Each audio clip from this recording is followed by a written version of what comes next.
el Evangelio según San Lucas, en el capítulo 24, donde nos quedamos la última vez. Ustedes recordarán que el propósito de toda esta actividad, había un objetivo, había un propósito, había un fin. Y ese objetivo o propósito es el que nosotros tomásemos un panorama de la palabra de Dios, escogiendo uno de los muchos y los conductores que se pueden tomar. Nosotros escogimos el del reino, dividimos el Antiguo y el Nuevo Testamento en 8 subdivisiones y comenzamos a avanzar para encontrarle que la Biblia tiene un sentido. Ahora, llegamos al final y nos dimos cuenta que en realidad toda la Biblia, todo el Antiguo Testamento es un anuncio de Cristo. Todo el Nuevo Testamento nos habla de la manifestación de Cristo. El Evangelio nos muestra la vida y el cumplimiento de las profecías y el cumplimiento de las palabras del Antiguo Testamento cumplidas por nuestro Señor Jesucristo. El reino manifiesto delante de nosotros en la persona de Cristo. Luego pasamos al libro de Hechos de los Apóstoles y ahí nos encontramos igual con el reino proclamado, así le llamamos, porque los discípulos del Señor Jesucristo lo proclaman de la misma manera que Él lo hizo.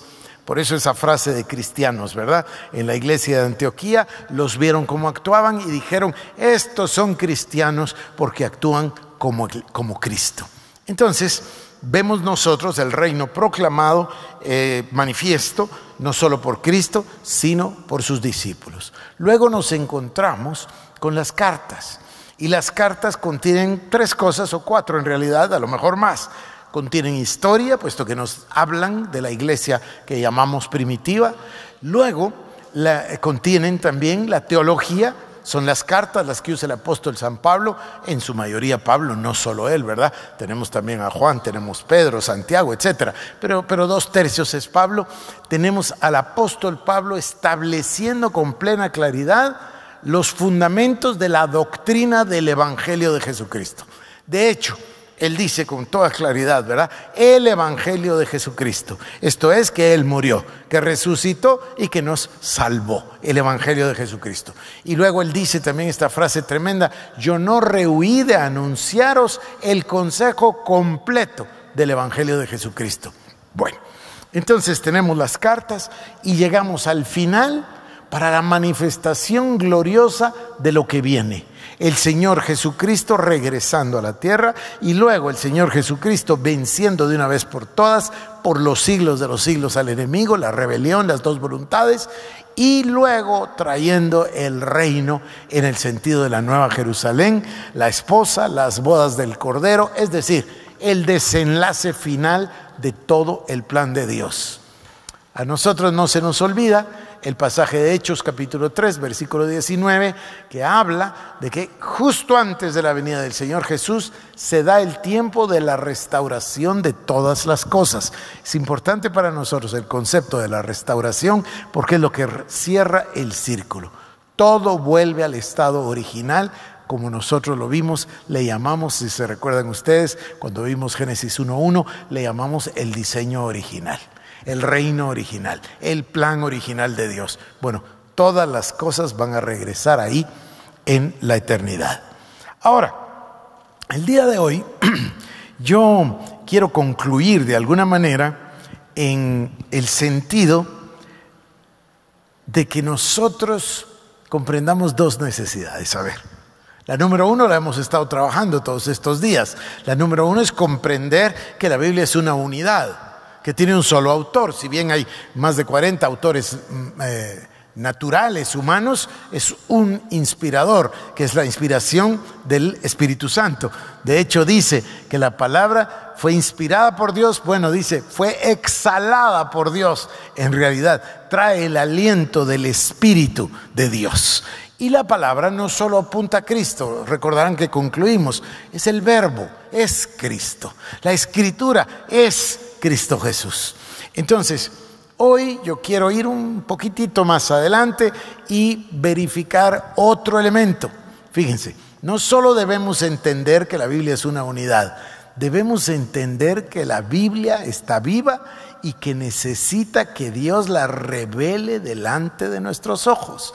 Eso es lo que pasó con los dos discípulos en el camino a Emaús. Vamos a repasar un momentito. Pero, ¿qué es lo que sucede? Ellos iban con él, iban hablando, iban totalmente emocionados, emocionados, quizás no se queda corto, iban conmovidos con lo que había vivido Jerusalén esos últimos días, la muerte del Señor Jesucristo, estas mujeres que dicen que la tumba está vacía, es demasiado para asimilar. Y ellos iban ahí y no comprendían que iban con Cristo hasta que les fue quitado el velo de los ojos, así lo leímos. Cuando les fue quitado el velo de los ojos, entendieron. Bueno, necesitamos que el Señor nos quite el velo de los ojos, ya vimos cómo lo hizo y hoy lo repetiremos. Pero luego el Señor hizo otra cosa interesantísima. Dice la palabra en Hechos capítulo 1, versículo número 3, que por los siguientes 40 días, el Señor, esto no dice, esto lo digo yo, pero van a ver lo que dice el Hechos, les dio un curso intensivo. Esto de curso intensivo son palabras mías, pero dice que por 40 días estuvo enseñándoles acerca del reino. Lo de curso intensivo son ideas mías, ¿verdad? Pero fueron 40 días donde les enseñó del reino. Así que me imagino que todos ustedes estarían maravillados de saber qué les enseñó. Pues hoy lo vamos a ver porque está ahí en las páginas del libro de Hechos. Y yo se los voy a decir de esta manera.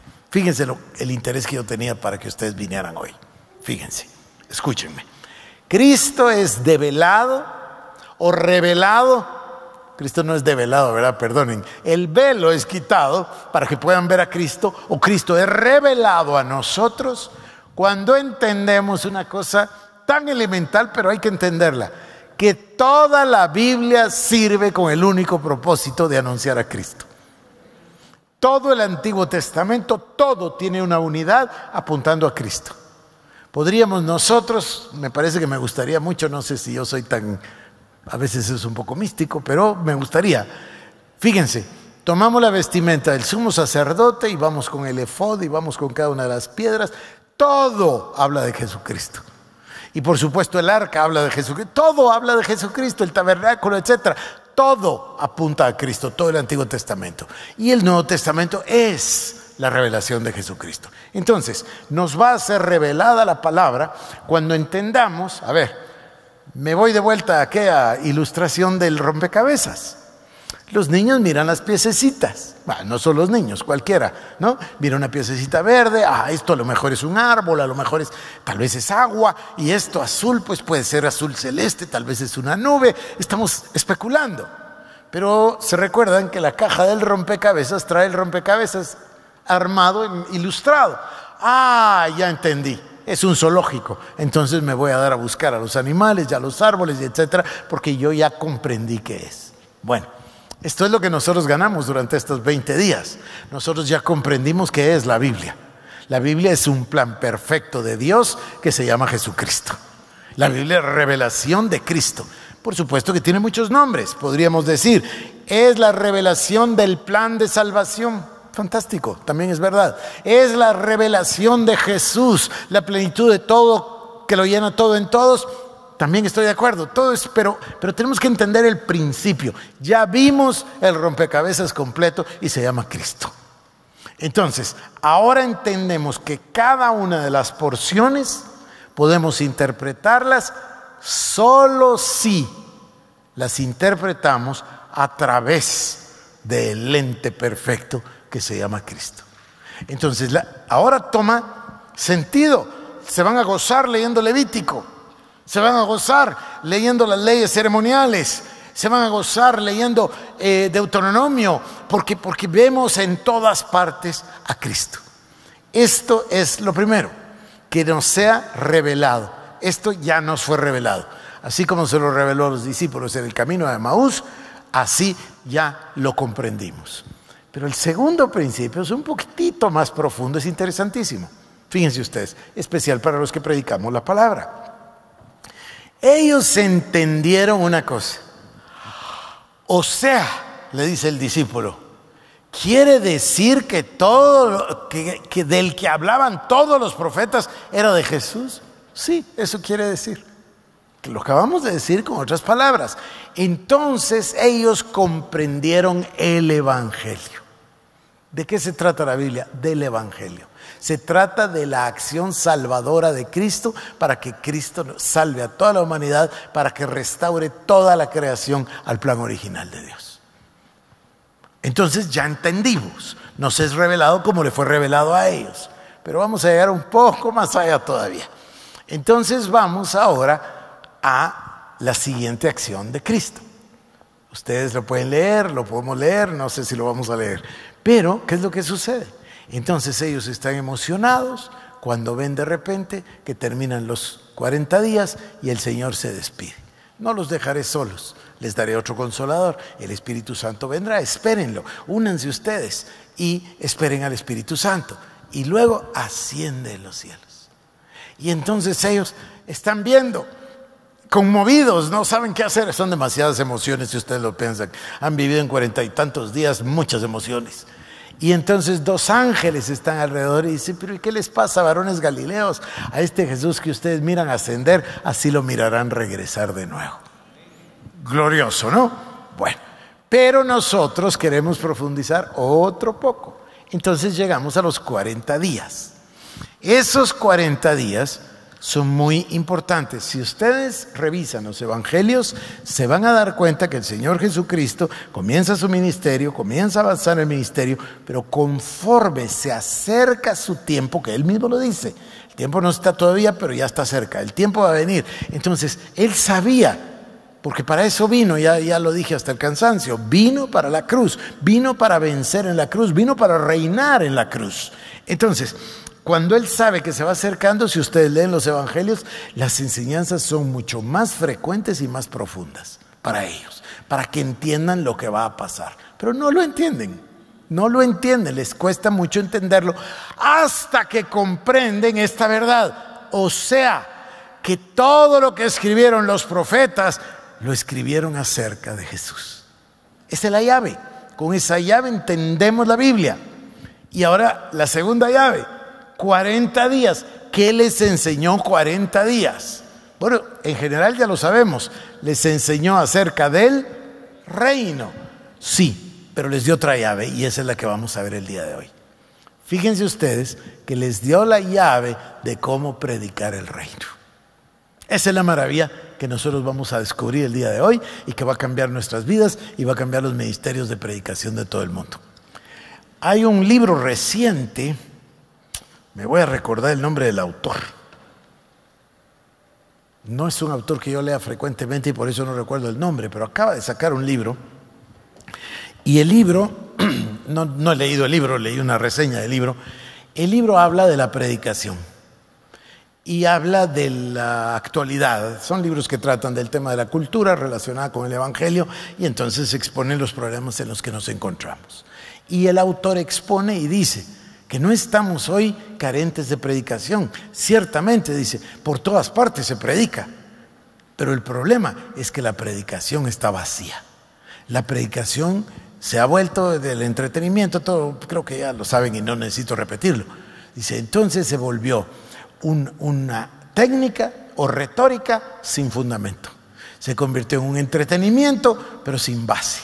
Se convirtió en una prédica, pero sin Cristo. Y entonces cita a Carlos Spurgeon, el famoso predicador, el príncipe de los predicadores, que tiene unas frases, un día se las voy a leer porque es fuertísimo, es maravilloso. Y dice Spurgeon, una prédica sin Cristo es un pan sin harina, es un plato sin sal, es una comida sin sustento. Y tiene razón, ¿no? Tiene razón, porque Cristo es la razón de la palabra. La cruz, Cristo, el plan redentor, la acción salvífica de Jesús, como se dice, eso es en realidad el fundamento de la predicación. Entonces vamos a entender que la llave del reino que Él les dio es esta. La voy a volver a decir, parece tan sencilla, ¿verdad? Que todas las escrituras apuntan a Jesucristo. Entonces Él le dio un método a Jesús, Dios o Jesús, y Él se lo dio a sus discípulos. Y hoy lo vamos a ver delante de nosotros. Vengan ustedes. Yo no sé si vale la pena en realidad que yo repita Lucas 24. No creo que valga la pena. ¿Ustedes se recuerdan o no? ¿Está bien? Creo que no vale la pena, hermanos. Ustedes pueden leer todo el capítulo 24 y darse cuenta. Si quieren, realzo unos versículos. Van caminando con él al sepulcro. Dice, fueron algunos de los nuestros al sepulcro y hallaron así como las mujeres habían dicho, pero a él no lo vieron. Entonces estoy verso 25. Entonces él les dijo, este es un versículo importante: oh insensatos, y miren la palabra, tardos de corazón para creer. Fíjense, oh insensatos y tardos de corazón para creer todo lo que los profetas han dicho. Este es el secreto. Este es la llave. Dice, tardos de corazón e insensatos, tardos para creer todo lo que los profetas han dicho. Claro, pero si yo no sabía que todo lo que los profetas habían dicho era sobre él, me costaba mucho entender, es comprensible. Pero él se los está explicando. Toda la escritura trata de Cristo. Todo lo habían anunciado los profetas. A usted les parecerá en un momento que esto es tan sencillo, que es elemental, pero por el otro lado se dan cuenta que ustedes tienen rabinos que son verdaderamente sabios, verdaderamente entregados toda una vida, 60 años de solo dedicarse a estudiar la palabra, y todavía no les ha sido revelado esto. Todavía no les ha sido revelado porque no tienen la llave, que es, todo esto trata del Mesías, que se llama Jesucristo, Hijo de Dios, que murió, fue a la cruz y nos salvó. Esa es la llave. Y llegar a entender eso es el principio de la comprensión. Por eso les dice, oh insensatos y tardos de corazón para creer todo lo que los profetas han dicho. ¿No era necesario que el Cristo padeciera estas cosas y que entrara en su gloria? Ahora escuchen, esta es la segunda llave, si le quieren llamar llave, esa es la misma. Verso 27. Y comenzando desde Moisés y siguiendo por todos los profetas, les declaraba en todas las escrituras lo que de él decían.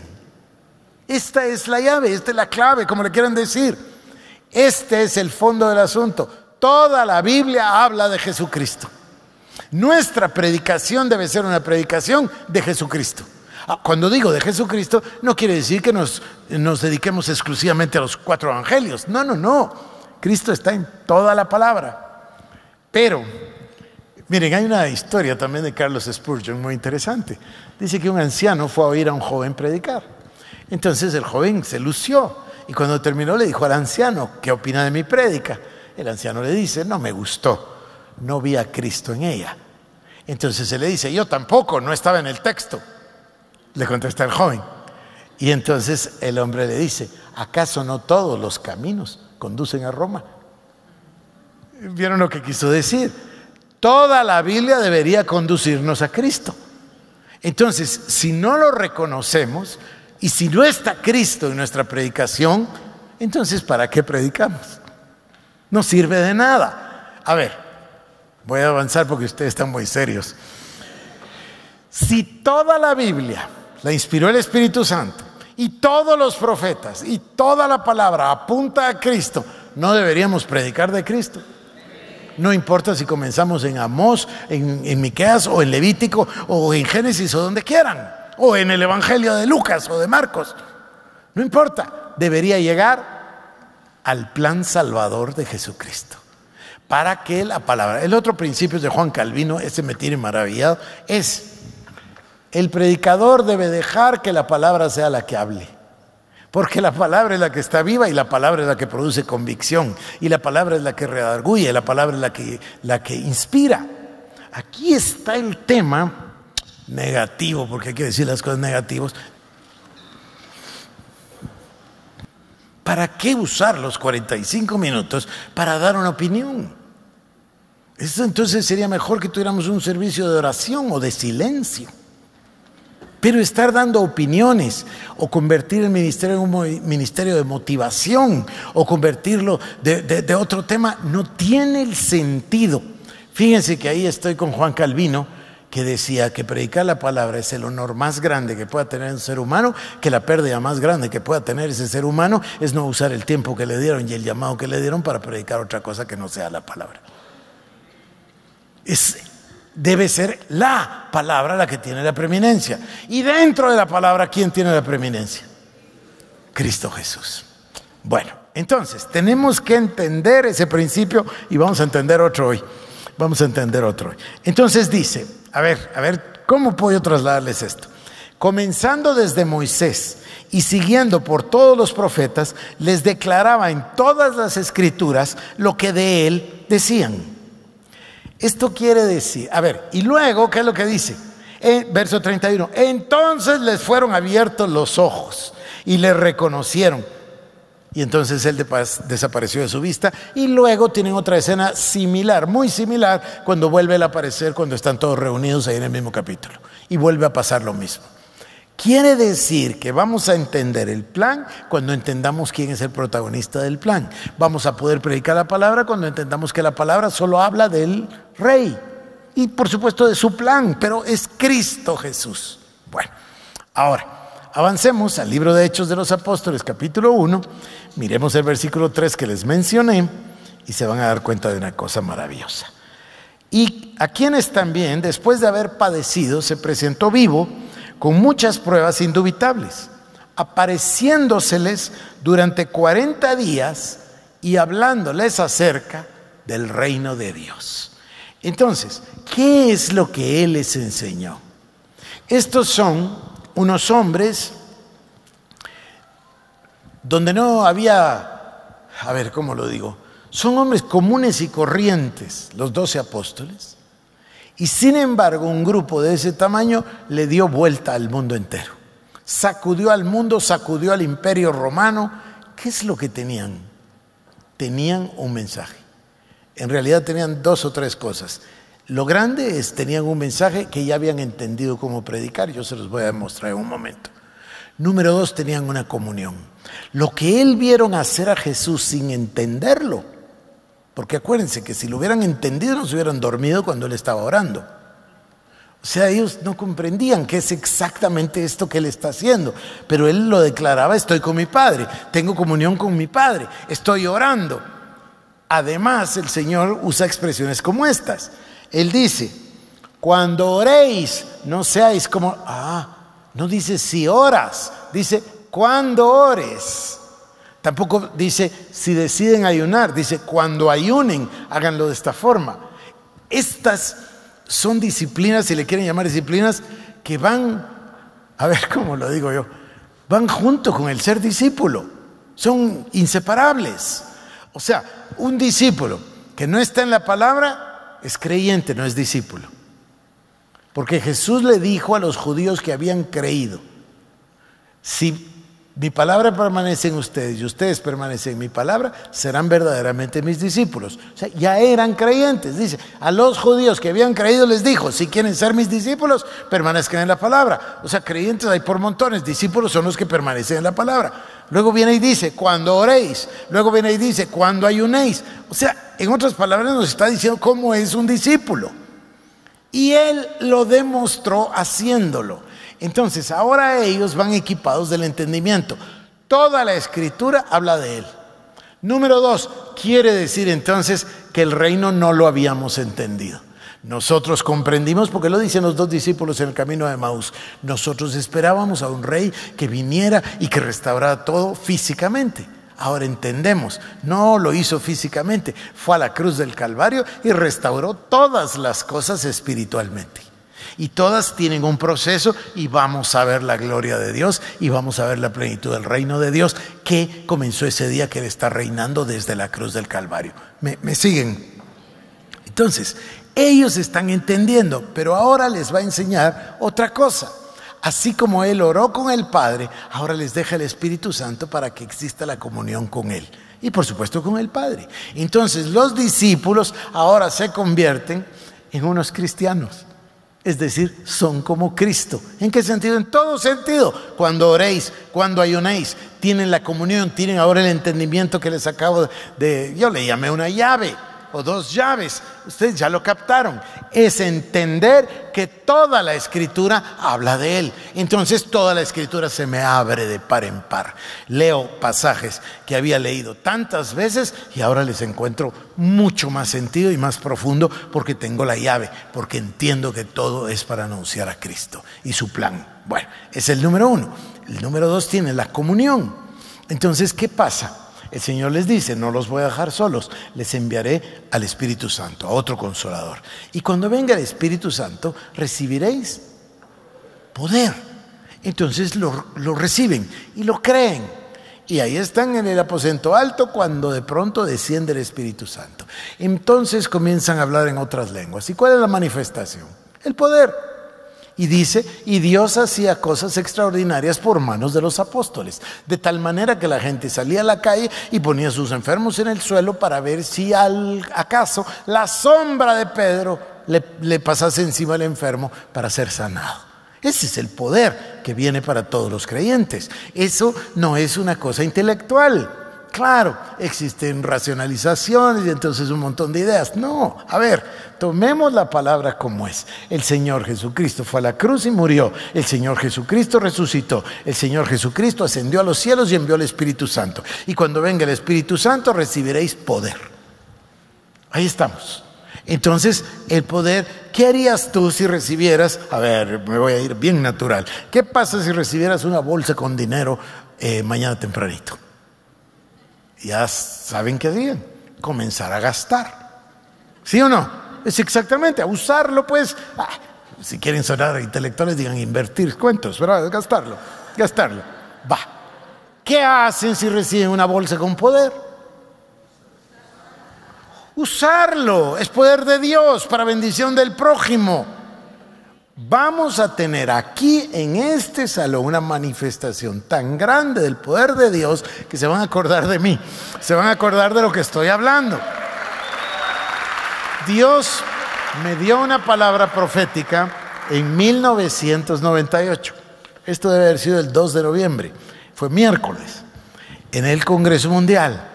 Y la palabra hablaba de la iglesia reinando en la calle. Los endemoniados cayendo al piso en los centros comerciales, no en el templo el domingo, sino que el poder que cada creyente lleva en sí mismo por su comunión con el Espíritu Santo y su entendimiento de la palabra, lo convierte en un verdadero cristiano. Y ese cristiano es como Cristo. Bueno, a ver, porque quiero llegar, todavía no logro ingresar.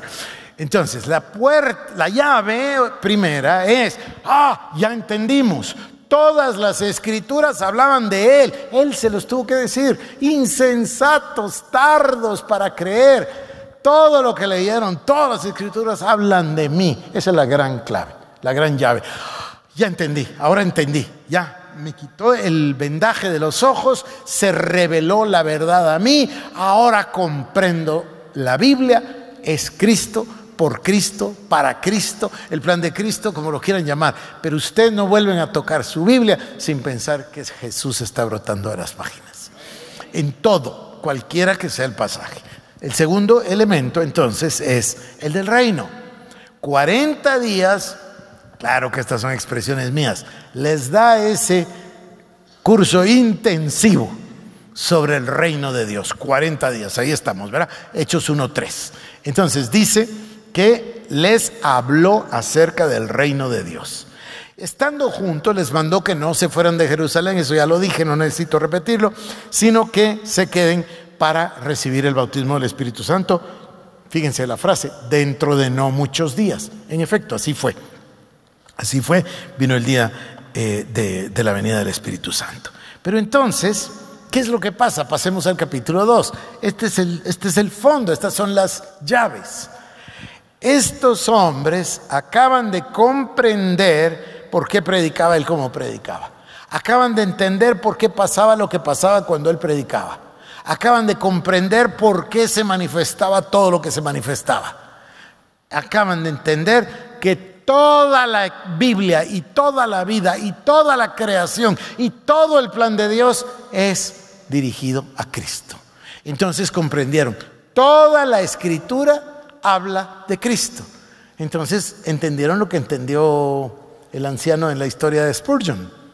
Toda la escritura guía a Cristo. Cualquier escritura, en lo que ustedes quieran, Génesis, Éxodo, Levítico, Números, Deuteronomio, lo que quieran, Esdras, Nehemías, Esther, lo que ustedes deseen, les va a guiar a Cristo. Entonces se trata para el predicador de encontrar ese camino a Cristo. Y para eso nos sirve el exégesis, la interpretación, eso es otro tema, otro día. Bueno, pero ya entendimos la llave. Toda la escritura apunta a Cristo. Es Cristo, de hecho es el verbo. Bueno, número 2, les enseña el reino y les dice: no los dejaré solos, les daré poder. ¿Qué es esto? Esto es lo mismo de Lucas capítulo 4, verso 19. Señor Jesucristo llega a la sinagoga en el día de reposo conforme a su costumbre y se para a leer y pide que le den el rollo del libro de Isaías, el cual le dan y busca y hallándole. El Espíritu del Señor está sobre mí, por cuanto me ha ungido para. Y ahí comienza, ¿no? Dar buenas nuevas a los pobres, poner en libertad a los oprimidos, poner en libertad a los cautivos, vista a los ciegos, predicar el año agradable del Señor. Esta promesa es la misma para Él que luego para nosotros.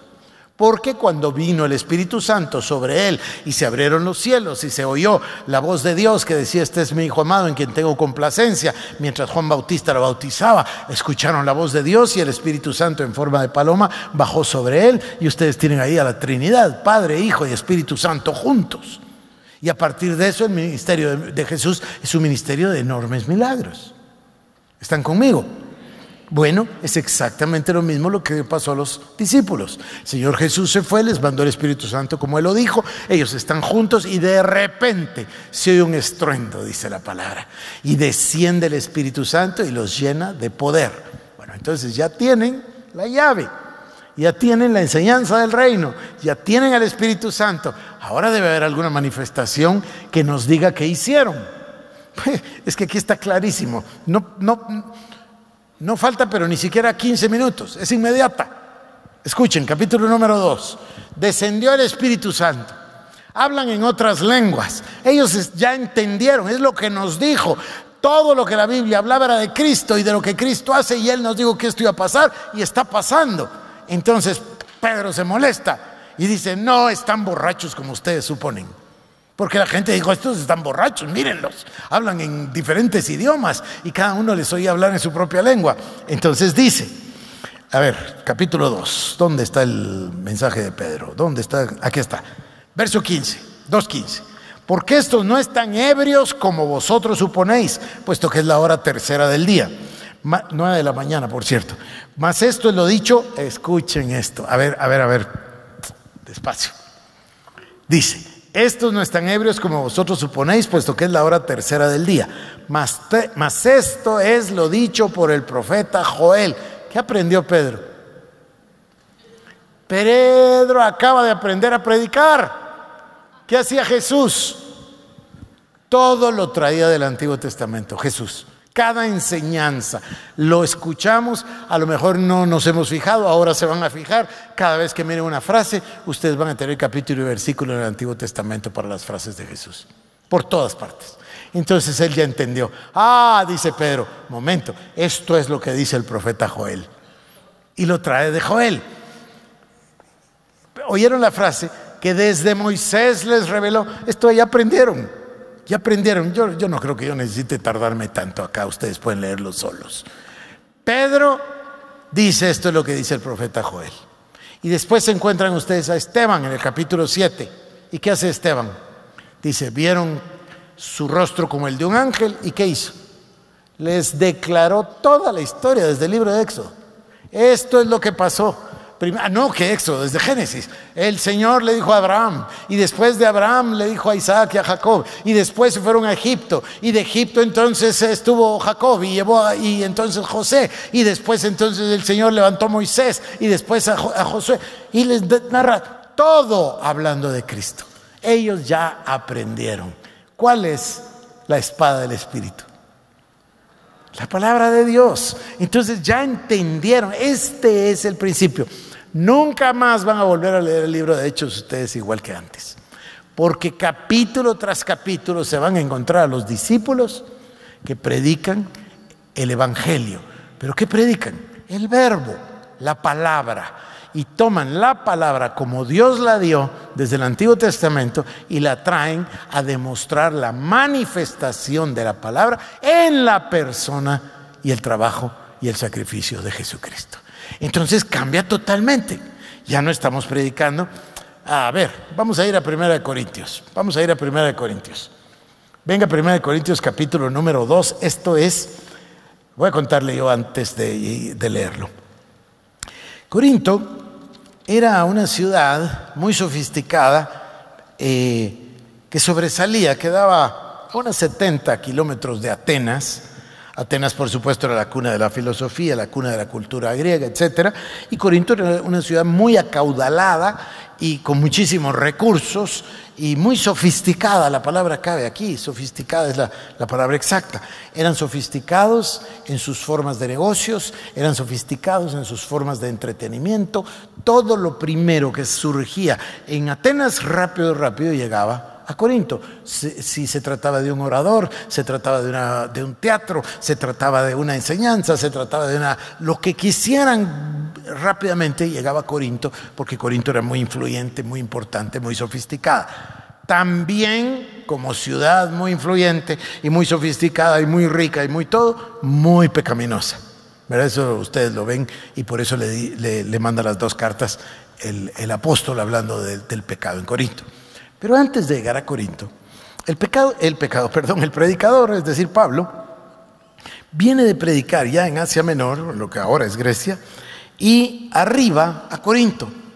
La verdad, no había sido bien tratado en los dos lugares anteriores y diríamos que venía desgastado, cansado, abatido, física, emocional y espiritualmente. No había sido fácil para él. Pero entra en Corinto. Y en Corinto la sociedad era una sociedad con una cultura elevada, por eso cabe muy bien la palabra sofisticado. Entonces ellos demandaban lo mejor. Ellos no querían oír a cualquiera, querían oír al mejor. Ellos estaban acostumbrados al mejor discurso. Acuérdense que la oratoria era la forma de reaccionar del péndulo. Los griegos reaccionan a los romanos. Los romanos es una violencia sin límite en el teatro romano por los sacrificios, los gladiadores, etc. Es una violencia. Entonces los griegos, que se creen así más cultos, más sofisticados, no se creen, son más sofisticados, más elevados, más cultos, más educados, más todos se van del otro lado. Y para ellos el teatro o la oratoria es lo máximo. Pero por supuesto no es un hobby o un espectáculo para las masas. La violencia puede ser para las masas. Esto es una cosa sofisticada. Y así es Corinto. Y Pablo llega a Corinto y llega a predicar y nos da una lección gigantesca de cosmovisión. Porque ellos tenían su propia cosmovisión nacida de la filosofía griega. Que si se van a la estatua de Daniel, todavía reina la filosofía griega, como lo dice Daniel, ¿se recuerdan ustedes? Es un tema interesante ese. Pero entonces, él llega y se enfrenta a una cultura que tiene una cosmovisión independiente de Dios. Si se fijan, todo lo que hablé durante los últimos 40 minutos se refiere a una cosmovisión 100% dependiente de Dios.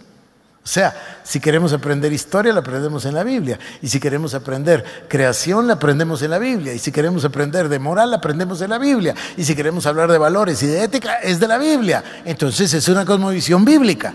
Pero las culturas se chocan. Y cuando él llegó exactamente al lugar, pero así, al lugar del choque.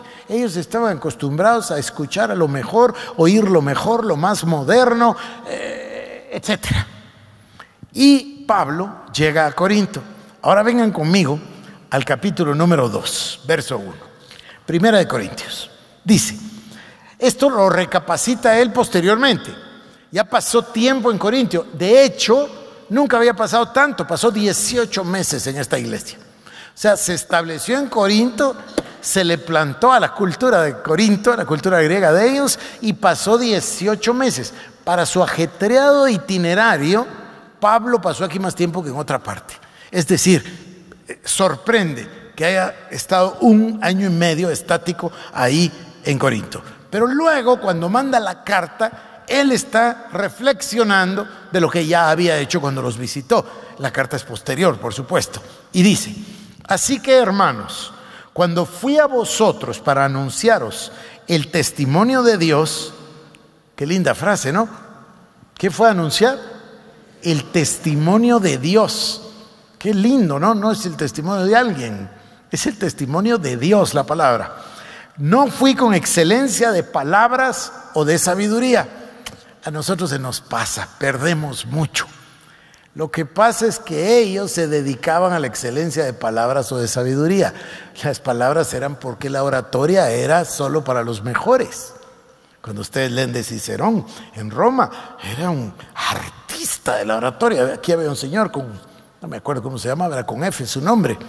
Este era lo mejor de lo mejor de los oradores griegos. Es que no se llama Fausto, se parece a Fausto, pero no se llama Fausto, estoy tratando de acordarme el nombre. Este hombre dice que era tan buen orador, tan imponente su presencia, tan magnífica su voz, tan perfecta su dicción, tan maravillosa su gesticulación, que la gente lloraba y le podía cambiar las emociones con solo el discurso. Entonces, cuando dice no fui con excelencia de palabras, no lo pasemos tan rápido. Se refiere que ahí lo que gobernaba era eso, la retórica, la oratoria, era lo que aprendían. Todavía ustedes miran a Lutero o a Calvino en el año 1500 y cuando iban a la universidad estudiaban esas clases, esas mismas clases. Entonces, dice, no fui con excelencia de palabras, está hablando de eso. Y la número 2, tampoco fui con excelencia de sabiduría. ¿A qué se refiere? Estos señores eran la cuna de la filosofía. Estos podían oír a Platón o a Aristóteles. A lo mejor habían conocido a Sócrates. Estos estaban bien versados en las teorías de Heráclito.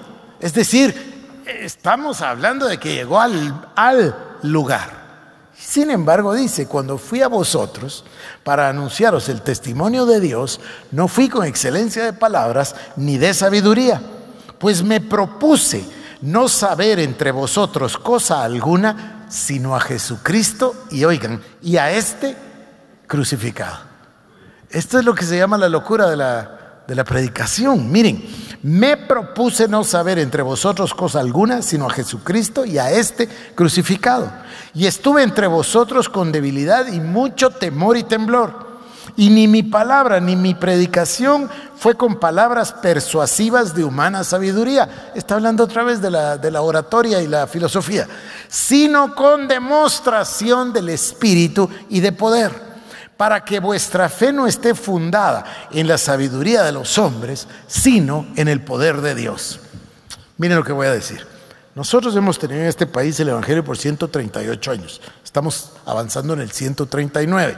Vamos a caminar a siglo y medio. Tuvimos una manifestación extraordinaria de la palabra en lo que llamamos, así se suele llamar, no que esté bien, pero así se dice, la iglesia tradicional.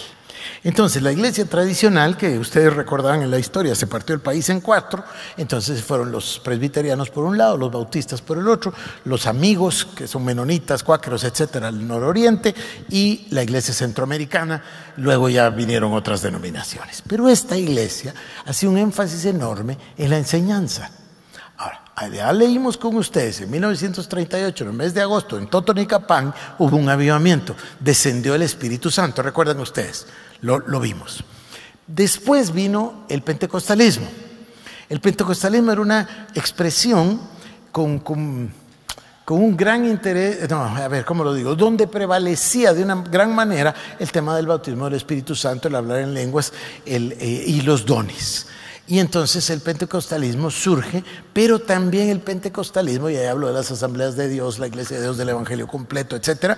Ellos tenían a la par, yo no sé si lo tienen, hace mucho que yo no lo sé, así que estaría mal que hablara, no sé si lo tienen, solo hablo de cuando yo sabía que hace ya 2 o 3 décadas, tenían una inmensa cantidad de ley, de legalismos. Entonces, después viene, a raíz de los 70s, lo que eso nos calificó un hermano que aprecio mucho, que le puso neopentecostalismo. Creo que no andaba mal el hermano, porque no era un pentecostalismo puro en el sentido tradicional, sino que era una nueva variación. Creo que está bien decirle neopentecostalismo. Bueno, En el neopentecostalismo se enfatiza el mover del Espíritu Santo y luego se enfatizan los dones y se enfatizan ciertas manifestaciones. No me vayan a malentender, no me vayan a malentender. Manifestaciones maravillosas que no encontramos en la Biblia. Yo no miro que la gente hiciera cola para que Pablo les profetizara a cada uno. No lo encuentro. Pero es una cosa bueno, ¿qué digo, no? Entonces, el neopentecostalismo hizo 2, 3, 4 errores, a lo mejor más. El primero fue que el énfasis en el mover dejó la palabra atrás. Y eso no se puede, ya se los enseñé en el caso de Josías. Eso sí no se puede, porque se pierde el fondo. Ustedes no imaginan a Pablo. ¿Qué le hacemos a Pablo si le quitamos la palabra? Ya no existe, ¿no? Ya no queda. Entonces, fíjense a dónde voy yo. Entonces, este neopentecostalismo empezó a privilegiar, buena palabra, privilegiar ciertas acciones. Quizás no tienen nada de malo, pero no es lo mejor. Entonces, ¿qué es lo que estamos encontrando nosotros? Nosotros estamos encontrando la unión entre una y la otra cosa. La clave de la palabra y de todo porque estos neopentecostales muchas veces dicen, no, eso es del Antiguo Testamento. Como que el Antiguo Testamento pasó de moda o algo así, eso es increíble, ¿no? Nosotros estamos encontrando una clave que dice que todo es una unidad. La segunda clave es que no existe nada sin la palabra, porque la palabra es el verbo y el verbo es Cristo. Y la tercera es que el verbo dice, vendrá sobre ti el Espíritu Santo con poder. Y ese poder tiene un propósito. Que ese propósito no son las ofrendas, ni tampoco los templos. Y ese propósito tampoco es ser el más popular. El propósito es llevar la salvación. ¿A qué nos llamó? A predicar el Evangelio. A eso nos llamó, no nos llamó a otras cosas. Pero más todavía, nos llamó a ser discípulos, no miembros, ni creyentes, discípulos. Entonces, el tema, si ustedes ya lo van reuniendo, nos vamos a ir a encontrar otra vez con Wesley y ahora nos vamos a encontrar con Spurgeon y otros que lo encontraron antes que nosotros, cientos de años antes que nosotros, es unir todas estas llaves. Entonces, unimos la palabra, tenemos un nombre moderno. Se van a reír del nombre, pero es un nombre moderno. Tiene 10 años. Se llama teología bíblica. Dios mío, parece una realización rocket science, ¿verdad? Sí, bueno, pues ahora se llama teología bíblica, así como que, ¿verdad? Pero así se llama. Y entonces, ¿qué es la teología bíblica? Es comprender esta llave. Comprender que toda la palabra apunta a Cristo y que no se puede interpretar la Biblia si no se interpreta a través del ente que se llama Jesús o Jesucristo. Entonces todo toma sentido. Pero dentro de ese sentido tampoco está fuera el poder del Espíritu Santo. Eso es Pablo, como Cristo, igual que los otros discípulos. Ese es el llamado para nosotros. Entonces, cuando el Señor habla de un año de reparar o de la restauración de todas las cosas o redención o transformación, todas las palabras que ustedes ya conocen, está hablando de unir todos esos elementos y tener un ministerio maravilloso que se parezca al de Cristo. Un ministerio que está profundamente enraizado en la palabra, estamos hablando del árbol, y que produce fruto. Y luego que tiene el poder y la manifestación para el propósito divino. ¿Cuál es el propósito divino? La salvación de las personas y el hacer discípulos. Ese es el libro de Hechos si lo leemos. Entonces, ¿qué aprendieron ellos en los 40 días? Ellos aprendieron que el reino de Dios no era una cosa que va a surgir. Está en el plan de Dios desde antes de la fundación del mundo. Camina todo el Antiguo Testamento, todo el Nuevo Testamento, toda la vida de Jesucristo, sube a la cruz con Él, baja a las profundidades, se eleva hasta las alturas, manda al Espíritu Santo y tenemos la esperanza de que Cristo viene pronto. Todo esto es una unidad. Es la predicación del reino, es el Evangelio. Entonces, ahora tenemos esa llave. Tenemos la otra llave maravillosa. No os dejaré huérfanos. Enviaré sobre vosotros el Espíritu Santo, que estará con vosotros. y yo estaré con vosotros todos los días, dice. Entonces lo tenemos a Él. La oración cobra otra realidad, la convivencia con el Señor. La misma iglesia, la actitud para la iglesia se modifica completamente. No es que voy a la iglesia que me den algo, no es que voy a la iglesia que me digan algo, es que quiero asistir a congregarme con otros que creen igual que yo, discerniendo el cuerpo de Cristo, para que juntos alabemos y adoremos a Dios. Porque todos alabamos y adoramos a Dios y todos oramos y es maravilloso. Pero díganme si no es más maravilloso cantar todos juntos que cantar uno solo en su cuarto. Sí, así es. Por algo el Señor nos puso a congregarnos. Somos un cuerpo. Nos reunimos con todos los que tienen, como dice Pedro, la misma fe que nosotros. Entonces nos reunimos y nos edificamos mutuamente como cuerpo de Cristo. Tenemos las llaves. La clave número 1 es toda la palabra de Dios. Habla de Cristo, es Cristo. La número 2, la próxima que vamos a predicar, no estaríamos mal si hiciéramos las de Esteban o las de Pedro o las de Pablo. Y comencemos por el hilo. Lo que nos están enseñando, fíjense lo que nos están enseñando. No es el mensaje, es la profundidad. Tomó el hilo y dijo, desde Abraham, el Señor Jesús dice, desde los profetas. Pedro dice, esto es lo que dijo Joel. O sea, de donde nosotros salgamos, debemos llegar a Cristo. Es lo que decía Spurgeon. Esa es la clave de la predicación. Y luego aquí entra el tema que ya llamamos predicación expositiva. Ese es sinónimo con el tema de la teología bíblica. El comprender una teología. ¿Saben por qué existe ese concepto? Lo voy a decir porque parece raro, ¿no? Teología bíblica, pues es que parece oxímoron, ¿no? Las dos cosas, pues, ¿cómo hacer que exista una teología que no es bíblica? Se sorprenderían de que sí existe. Se llama criticismo histórico. Y entonces el criticismo histórico le busca todo afuera de la Biblia para decirle que no puede ser que Sara fuera guapa y tuviera 80 años. Yo tuve una discusión con un profesor por eso, una enorme discusión, como que fuera importante. Si la Biblia lo dice, así es. Además, si vivían 120 y otros vivían 240, pues entonces los 80s deben haber sido los New 40s en ese tiempo, ¿o no? Me imagino, porque la señora dice que era guapísima. Entonces, además, explíqueme entonces cómo quedó esperando a los 100, ¿qué era? Si él tenía 100, entonces ella tenía 91, ¿no? Algo así. Dios, si creemos la palabra. Entonces, por eso existe ese tema de la teología bíblica, porque existe también el tema del criticismo histórico, etc. Pero las facultades de teología, curiosamente, paran en un extremo donde ya no creen. Es como, no parece real lo que yo estoy diciendo, pero las iglesias abandonan la palabra. Claro, tienen toda la liturgia y tienen una cosa emocionante y apelan a la gente y esto que se llama amigable. Sí, pero eso no tiene nada que ver con lo que estamos hablando. Lo que estamos hablando es que un predicador no puede entonces darse el lujo de predicar si no toma un hilo que conduce a Cristo Jesús, que nace de la palabra. Bueno, tienen otros 5 minutos. Es que voy a llegar al verso 9. Dice, ni mi palabra ni mi predicación fue con palabras persuasivas de humana sabiduría, sino con demostración del Espíritu y de su poder. ¿De quién es la demostración? Del Espíritu y de su poder. Para que vuestra fe no esté fundada en la sabiduría de los hombres, sino en el poder de Dios.